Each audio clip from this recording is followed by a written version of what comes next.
बेटी बेटी के कारा के कहबो पापा, बेटी बेटी के कारा के कहबो पापा, यो पापा के ही दी है लोटावा के पानी, बेटी के बरवा खोज गईला हो।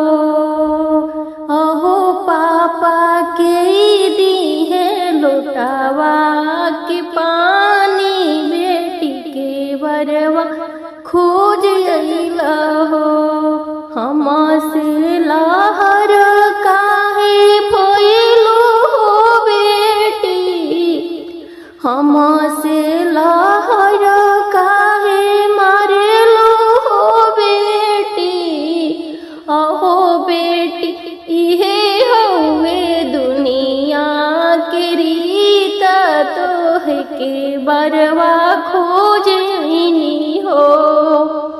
अहो बेटी इहे हउवे दुनिया के रीत, तोहे के बरवा खोजनी हो। बेटी बेटी के कारा के कहबू मामी, बेटी बेटी के कारा के कहबू मामी। अहो मामी के करी है अतना दुलार, बेटी के दूर देश कैलू हो। अहो मामी के करी है अतना दुलार, बेटी के दूर देश कैलू हो। हमसे लहर काहे भइलू हो बेटी, हमसे लहर काहे भइलू हो बेटी। अहो बेटी इहे हउवे दुनिया के रीत, तोहे के दूर देश कैनी हो। अहो बेटी इहे हउवे दुनिया के रीत, तोहे के दूर देश कैनी हो।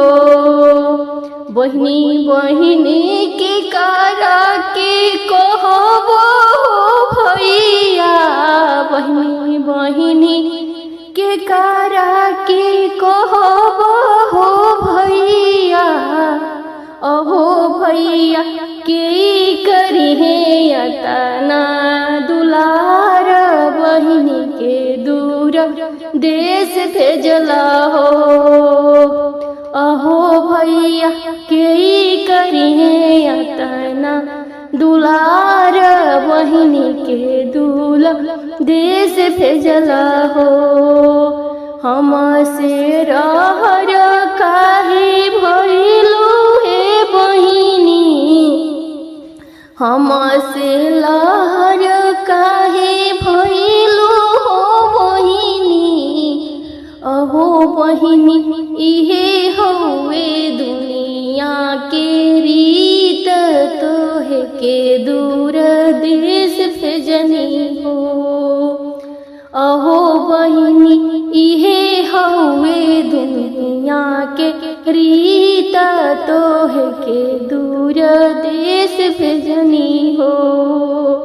बेटी बेटी के कारा के कहबो पापा, अहो पापा के दी है लोटावा के पानी, बेटी के दूर देश कैला हो।